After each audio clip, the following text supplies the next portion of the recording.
Most people don't make advanced changes in their life because they lost connection to their self. Time for yourself is not the same as time listening to yourself. We're in this culture of such rampant addiction to consumption that we don't have any time to think. When you honor yourself, now you make bold moves. When you honor yourself, you come from a different place of strength for everybody. There's a consequence to your inaction. But the thing that's so strange about life, almost always the consequence to inaction is blind.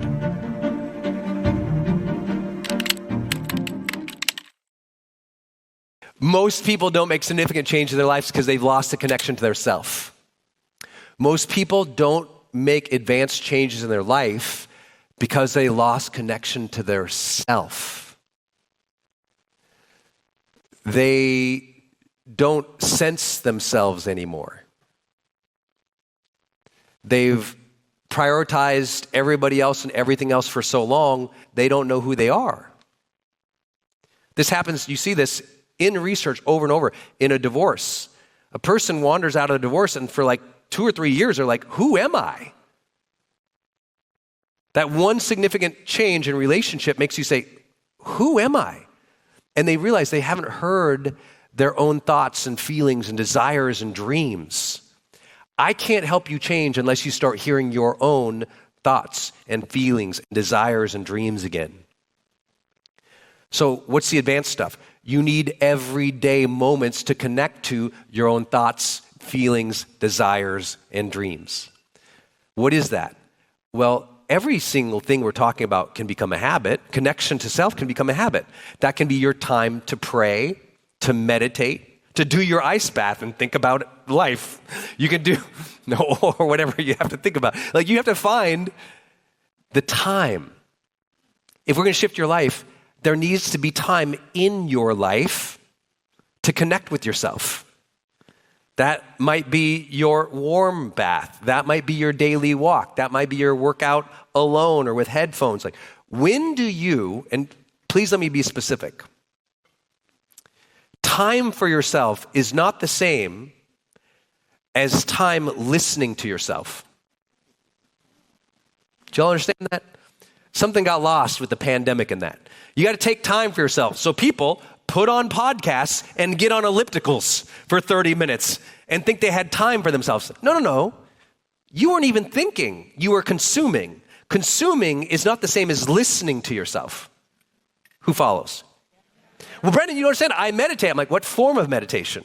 Because most forms of meditation are trying to release a thought pattern. Most forms of meditation are doing a mantra so that the monkey mind isn't going. So what type of time are you spending listening to yourself? This is why, of course, every psychologist in the world and every coach that I know who has any worth their salt, not only do they journal, they recommend journal as one of their first interventions.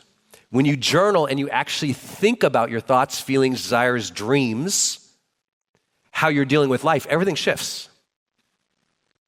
You can't know yourself and become a better version of yourself if you're currently not listening to yourself. Let me say it again. You cannot know yourself and become a better version of yourself if you're not currently listening to yourself. So to ask my clients to go, show me where you're listening to yourself. You might write this down. Show me where you're listening to yourself. Like where? When does it happen?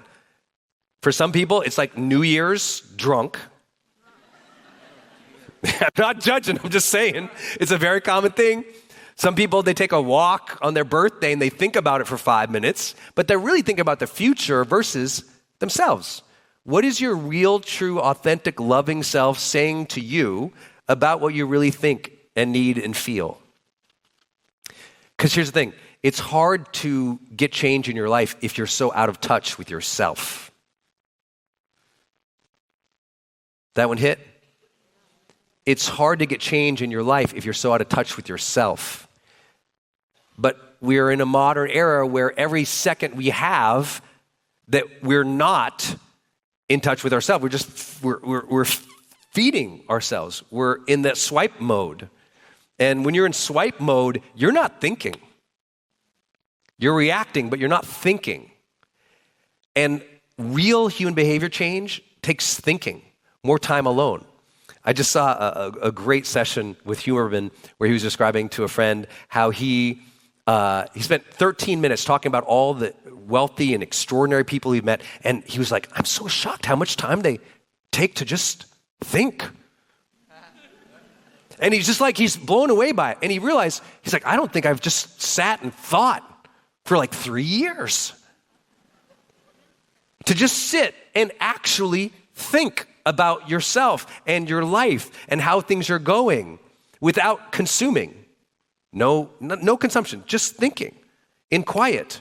There's a reason Einstein was Einstein. He sat in silence thinking about hard things and changed the entire understanding of the universe. Does that compute with you? He sat and just thought about complex things and changed the entire understanding of the universe. And you want to become more wealthy, but you literally won't even sit and think. It's the weirdest thing I've ever seen. We're in this culture of such rampant addiction to consumption that we don't have any time to think. So, as I shared earlier, the great changes of life are strategic, they're purposeful.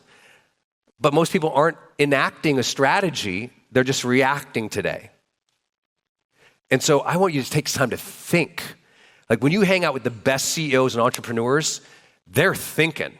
I mean, it's crazy. I've been with Elon Musk, he's just thinking all the time. And he's thinking very complex things, and anyone can judge him for lots of different reasons that they might believe. But one thing that's amazing is this guy has thought up some of the most incredible inventions of our existence as a human species. It's amazing. But you have to, people don't understand how much time that is. So, okay, give me something tactical, Brendon. Show me it in your day, in your schedule, on your calendar. Where's that block of thinking time to connect with yourself? To connect with yourself. If you got anything, you might not like anything I said today or anything Ed did, but if you will make sure that you have time every day to think and connect with yourself, what we'll do is it will put you back in touch with yourself. And when you're back in touch with yourself, you start to honor yourself. When you honor yourself, now you make bold moves. When you honor yourself, now you make authentic, courageous action. When you honor yourself, now you know how to love like a man or love like a woman or love like a partner. When you honor yourself, you come from a different place of strength for everybody. Your service goes up, your wealth goes up, and everyone's like, what's going on? You're honoring yourself by listening to yourself. Somebody said, we're so fragmented. You're playing so many different roles, right? It's like your head is like this all day. Who's ever felt like this? Oh God, that's gonna be like a meme somewhere. Damn that video. My team's already like, we can never get a thumbnail of Brendon. Have you ever tried to pause a video of me and get a thumbnail? They're all...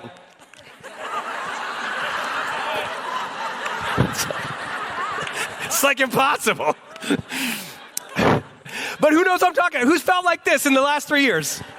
Okay, we got to get you centered. Turn to the person on the right, shake him and say, get centered. Oh my God.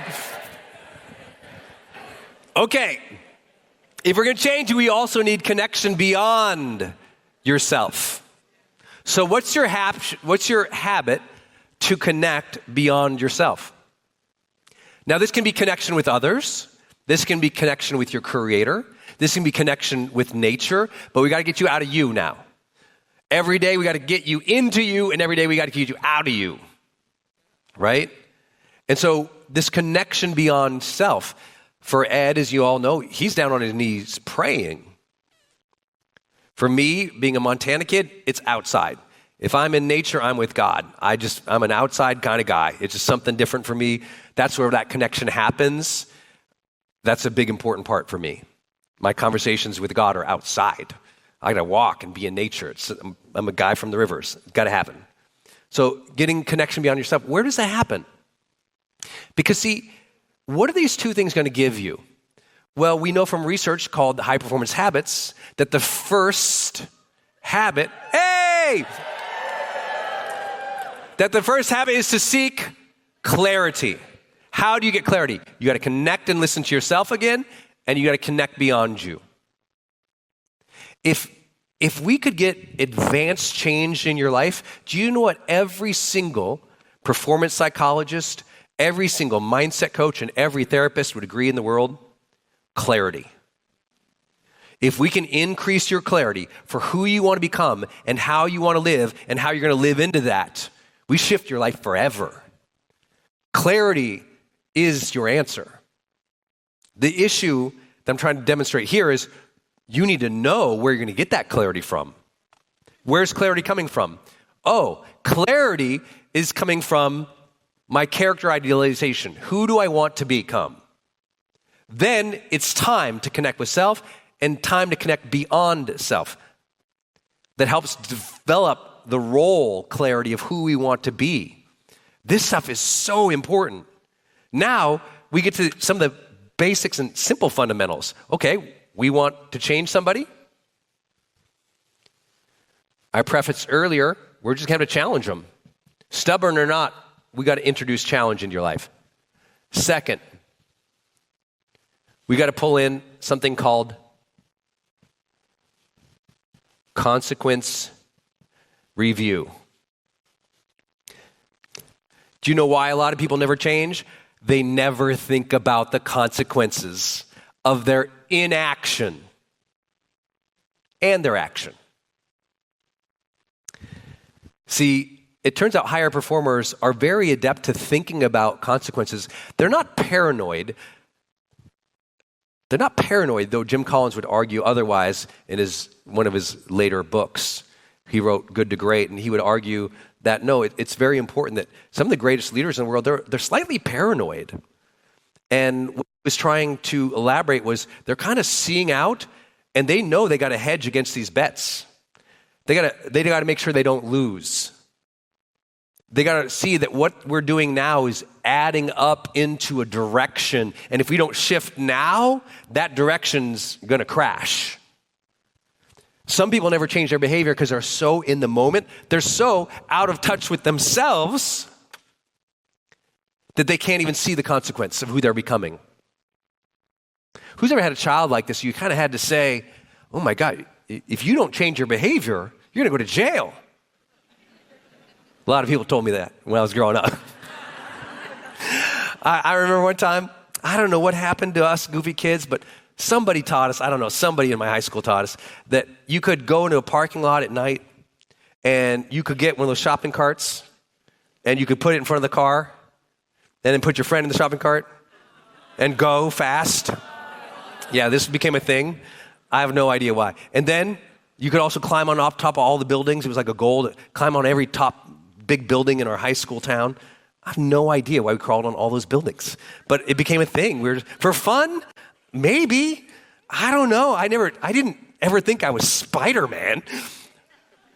But it was like somebody, a security guard, pulled me over, and I unrolled my window. I said, yes, sir. And he says, didn't say anything. He says, you know you're going to get yourself killed or kill somebody, right? And just the way he looked at me, that's all he had to say. I had never thought that. I was just having fun. You know you're going to kill yourself or get somebody killed, right? And he said it so sternly and so seriously, it hit me. And I was like, what am I doing this for? Because sometimes you're just not thinking about that consequence. But when you feel the consequence, you shift. If you're a bad parent and you can see that consequence 10 years out and 20 years out, you're going, ooh, I don't want to be like that. You shift. When you see, and this is the most important one, I want to share this with you and make sure you wrote it down. The consequence of your inaction. You shift. Most people think their inaction doesn't have a consequence, but you heard Ed Milet give a different speech today, didn't he? There's consequence to inaction. There's consequence because life is so short and it's so precious.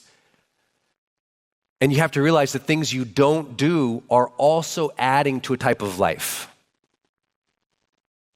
The things that you don't do, it's almost like there's a quantum parallelism happening. Okay, again, fancy words. But it's like there's two things happening. There's like, okay, who you are becoming, but also who you could have become. If you stay acting the exact same way, you're going to become something. But there's always a parallel track of if you had taken more action, or the person who would have been of more courageous action, what would they have shifted into? Because there's a consequence to your inaction. But the thing that's so strange about life, almost always the consequence to inaction is blind. You can't see it. You can't see the person now who you could have become if you had acted differently for the last 10 years. So you don't have to actually deal with the consequence. Right? You think the consequence of who you are today is what you did the last 10 years. But it's also what you didn't do. And that person who you didn't do, that inaction, is blind to you, can't see it. It's kind of a mind-blowing reality of that inaction. You can say, well, yeah, but Brendon, I didn't work out, so I have to deal with that today. I'm like, yeah, that's one form of it. But the other form is you just can't see. You don't know who you could have become. That's the problem with consequences, is often you don't see them. You're so unaware of them, or it seems like they live on a different quantum field that you're not even ever going to access. And that's why you have to have times of review. When do you review the consequences of your life? Now, when you say consequences, it doesn't sound fun. So in Growth Day, we call them life scores. And we just have you track your habits and your mindset every day, every week, and every month in Growth Day. So if you haven't used the life score section in your app, start using it, and you'll start to see some of those consequences with your scores. So you can score, you can make it fun, but at the end of the day, if you're not reviewing it, it's just gone. It's blind. You'll never experience it. And that's why I want to end with, for this framework, one more thing across the bottom. And it's courageous action.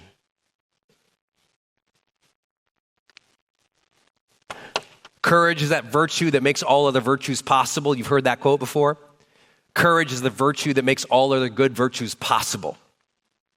If you want advanced human behavior change, it's going to be from knowing who you want to become, connecting to yourself more often so you can understand yourself, connecting beyond yourself, challenging yourself, understanding the consequences of your behavior, and having way more courageous action. Way more. And here's the thing. I would just rather, for most people, and it's kind of interesting. If I tell you, take courageous action, and you're like, yeah, I'll do that. I'll be like, wait, but before you do that, can we stop the inaction part? There's things that you want and you desire, but you're inactive. You're not going for it. You're not assertive towards it. I want you to assert yourself way more consistently towards the things that you want. That doesn't always require courage. Sometimes it's just doing the thing. It's just showing up. Just showing up. I want you to stop the inaction. Get in motion towards the things that you want on a consistent basis. And then, after we review the consequences of that, then I'm going to say, okay, bold moves, courageous action. Let's go. Let's get in it. Let's do the hard things now. Let's go to that other level. Courageous action. What would be a courageous move this week? And start stacking those weeks. One courageous action, week after week after week. 52 courageous actions throughout the year. That's a whole lot more than most people, and that gives you an unfair advantage. It gives you an unfair advantage. This should be a year of courage for this community. For each of you who know this personal development stuff, who are unblocking, who are ready to do the work, a year of courage. Everyone say, I'm here. I'm ready. I go in courage. That's what we want to build today.